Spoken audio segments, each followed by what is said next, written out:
उत्तर प्रदेश के उप मुख्यमंत्री केशव प्रसाद मौर्य ने जहां उन्होंने महारानी लक्ष्मीबाई मेडिकल कॉलेज में आयोजित वृक्षारोपण महाअभियान का शुभारंभ किया। इस दौरान उन्होंने पौधारोपण कर पर्यावरण संरक्षण का संदेश दिया और अधिकारियों के साथ विकास कार्यों की समीक्षा बैठक भी की। वहीं मीडिया से बातचीत में उन्होंने प्रदेश सरकार की उपलब्धियां गिनाई और वर्ष 2027 में एक बार फिर भाजपा सरकार बनने का दावा किया। वर्णन किया गया है, तो यही परंपरा को हम आगे बढ़ाते हुए यह माननीय मुख्यमंत्री महोदय के कर कमलों द्वारा दीप प्रज्वलन कराकर यह कार्यक्रम का प्रारंभ कर रहे हैं। कृपया तालियां जोरदार बजती रहें।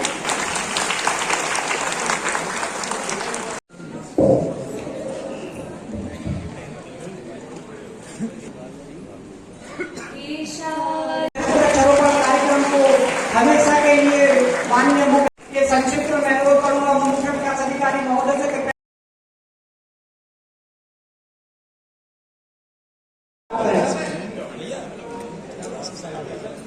श्री संदीप रविकुल उप क्षेत्रीय वनाधिकारी वृक्षारोपण पर्यावरण आवास योजना के लाभार्थी हैं श्रीमती मनीषा पत्नी राजेश, श्रीमती कुष्मा पत्नी दाशी, श्रीमती को रोपित किया गया है। इस बार 35 करोड़ जब आज पूरा हो जाएगा तो 2 अरब 75 करोड़ वृक्ष लगाने का 9 वर्षों में हमारी सरकार ने कीर्तिमान स्थापित किया है।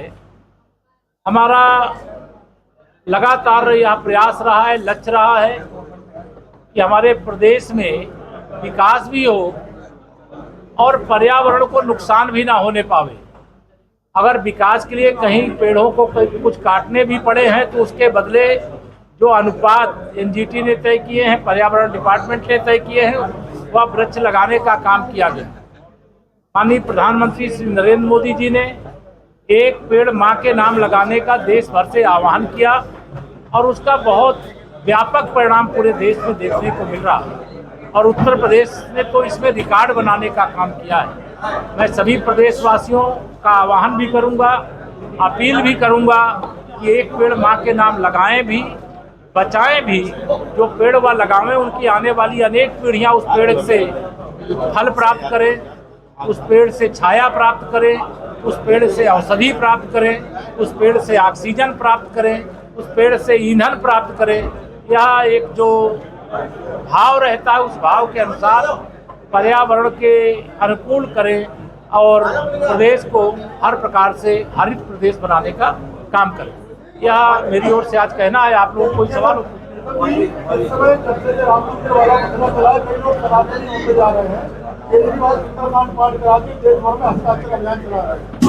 देखिए, ये जो ढोंगी लोग हैं उन ढोंगियों के बारे में जनता भली प्रकार जानती है। श्री रामलला के जन्म स्थान पर भव्य मंदिर निर्माण की लड़ाई भारतीय जनता पार्टी राजनीतिक दल के रूप में लगातार समर्थन दिया है। विश्व हिंदू परिषद ने इस लड़ाई को लड़ने का काम किया है और 500 साल की लंबी लड़ाई के बाद रामलला का भव्य मंदिर बन गया और भव्य मंदिर बनने के बाद इन लोगों का हाजमा बिगड़ा हुआ है। यह दुखद और दुर्भाग्यपूर्ण दुर्घटना जो चढ़ावा चोरी की हुई उसमें मुकदमे भी हैं, उसकी एसआईटी भी जांच हो रही है। जो दोषी होंगे उन पर कार्रवाई होगी। लेकिन जो रामद्रोही हैं, जिन लोगों ने राम भक्तों पर गोलियां चलवाई, जो राम जन्मभूमि मंदिर के स्थान पर स्मारक बनाने की बात करते थे, वो इस प्रकार का जब नाटक करते हैं तो राम भक्त और राष्ट्रभक्त अच्छी प्रकार से उनकी असलियत को जानते हैं। छोटी चोरी हुई राम मंदिर में। अब इसमें बस इतना है कि जांच उसकी हो रही है। जो जांच में दोषी पाए जा रहे हैं उनके खिलाफ कार्रवाई। अखिलेश ने कहा है कि जो आरोपी हैं उनकी सबसे ज्यादा भाजपाइयों से सीबीआई निकलवाई जाए तो सबसे ज्यादा लोग यही पकड़े। देखिए, श्री अखिलेश यादव जी बहुत बड़े फ्रस्ट्रेशन का शिकार हैं। आप सबके ध्यान में रहना चाहिए, जब बिहार विधानसभा का चुनाव हो रहा था तो समाजवादी पार्टी का एक भी प्रत्याशी बिहार में नहीं था, लेकिन वहाँ वो आरजेडी को जिताने तेजस्वी यादव को मुख्यमंत्री बनाने गए थे और चारों खाने चित होकर के चले आए। उस सदमे से उबर भी नहीं पाए थे कि ममता दीदी के समर्थन में बयानबाजी कर रहे थे।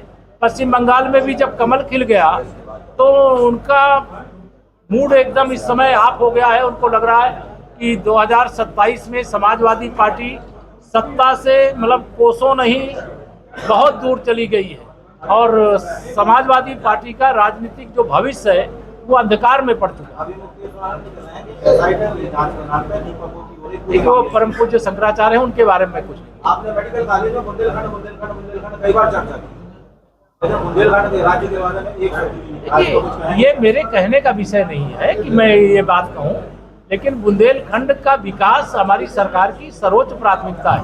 उत्तर प्रदेश का बुंदेलखंड भी, मध्य प्रदेश का बुंदेलखंड भी जितना भाजपा की सरकार में बढ़ा है आगे, उतना कांग्रेस की सरकार में नहीं बढ़ा सका। बसपा में आप मेडिकल कॉलेज में थे, वहाँ 44 करोड़ रुपए की वजह से 1.5 साल से 500 बेड का अस्पताल साहब आए थे इससे पहले, उन्होंने कहा था कि जल्दी इसका बजट जारी कर दिया जाएगा। ठीक है, दिखवा लिया जाएगा। अगर कहाँ रुका है, किस कारण रुका है, दिखवा लिया जाएगा।